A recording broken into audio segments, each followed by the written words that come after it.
नमस्कार मित्रांनो, KBC all मीडियाचा आपण तिसरा पार्ट मागे बघितला. तर या व्हिडिओमध्ये आपण केबीसी ऑल मीडियाचा चौथा पार्ट बघणार आहोत.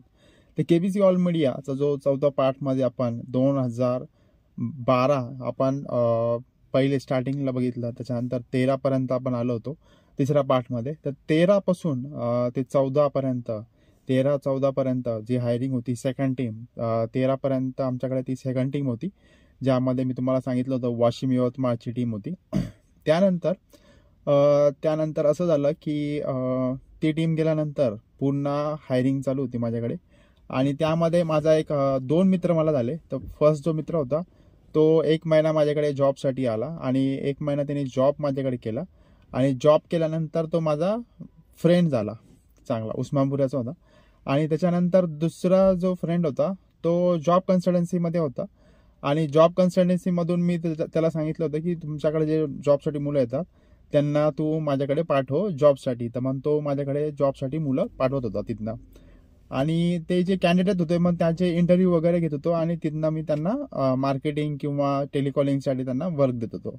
तर मोस्टली आता मला एक टेलिकॉलर हवा होता आणि मार्केटिंग एक्झिक्युटिव्ह हवे होते.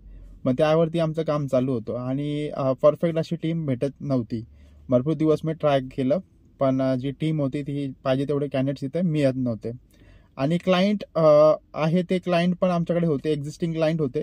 एक्झिस्टिंग क्लायंटवरती पूर्णपणे वर्क चालू होतं आणि नवीन क्लायंट जे पाहिजे तेवढे क्लायंट होत नव्हते. आणि स्टेप बाय हळूहळू ते क्लायंट आमचे इन्क्रीज होत होते. मग त्यामध्ये मी असा विचार केला की होत नाही आहे तर मग आपण काहीतरी वेगळ्या बिझनेसमध्ये जायला हवं, वेगळा बिझनेस करायला पाहिजे. त्या 13-14 मध्ये ज्यावेळेस हा विचार चालू होता त्यावेळेस माझे जे 2 मित्र होते, जॉब कन्सल्टन्सीवाला आणि दुसरा माझा जो मित्र आहे तो त्याने माझ्याकडे 1 महिना जॉब केला होता, तो माझा दुसरा मित्र. मग आम्ही हमेशा काहीतरी प्लॅनिंग करायचो. प्लॅनिंग करून आम्ही प्लॅन करायचो की एखादा नवीन बिझनेस आपण स्टार्ट करू. पण तो नवीन बिझनेस स्टार्ट करण्यासाठी आम्ही भरपूर वेळेस माझं ऑफिस सुटलं की मी त्यांच्यासोबत बसायचो आणि त्यांच्यासोबत थोडं डिस्कशन, चर्चा करायचो.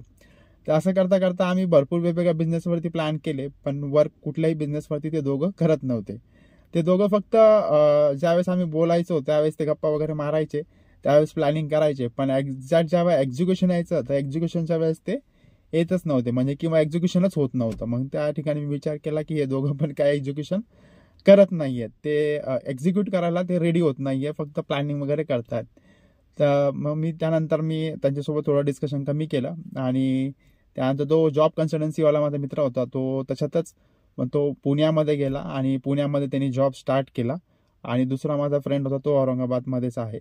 आणि प्लस अजून एक माझा एक फ्रीलान्सर म्हणून एक मित्र होता, तो फ्रीलान्सर इथे करत होता औरंगाबादमध्ये. आणि मी जे वर्क करत होतो वेब डिझायनिंग वगैरे, तर त्याचंच वर्क तोही करत होता औरंगाबादमध्ये.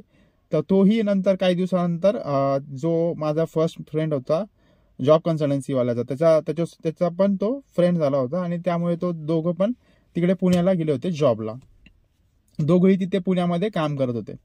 आणि त्यानंतर मी इथेच करत होतो आणि बघत होतो की ग्रोथ काही होत नाहीये, स्टक होतोय आपण आणि पाहिजे तसा आपल्याला रिस्पॉन्स भेटत नाहीये. आणि मग मी त्यातच थोडा विचार करत होतो की आपण पण पुण्याला जायला पाहिजे आणि पुण्याला जाऊन आपण नवीन कुठलं तरी काहीतरी जॉब स्टार्ट करायला पाहिजे, तिथे जाऊन आपण बिझनेससाठी प्रयत्न केले पाहिजेत. मग त्यासाठी मी त्यांच्यासोबत कम्युनिकेशनमध्ये होतोच, टचमध्ये होतोच. आणि त्यांना मी विचारलं की तुम्ही मला सांगा की पुण्यामध्ये जर जॉब मला यायचं आहे तर तिथे तुम्ही कुठे राहता वगैरे, ते सगळं त्यांना विचारलं. त्यांनी मला सगळं सांगितलं, रूम रेंट वगैरे, त्यानंतर मेसचा खर्च. पण त्यानंतर मी थोडं प्लॅनिंग केलं आणि काही दिवसांनी मी तिथे जाण्याचा विचार केला होता की पुण्याला जाऊ आणि तिथे आपण एकदा ट्राय करू. तर मग त्यातच मग इकडचं ऑफिस वगैरे पण बंद करणार होतो आणि तिकडे मी जाणार होतो, असं त्यांच्यासोबत कम्युनिकेशन चालू होतं. आणि तो दुसरा मित्र होता त्यालाही म्हणलं होतं तू पण चल, पण तो काय आला नाही. पण त्यानंतर मी जाण्याचा विचार केला होता फायनल. आणि त्यानंतर मी गेलोही तिथे. आणि तिथली पुढची जी स्टोरी आहे मी तुम्हाला नक्कीच पुढच्या व्हिडिओमध्ये शेअर करेल.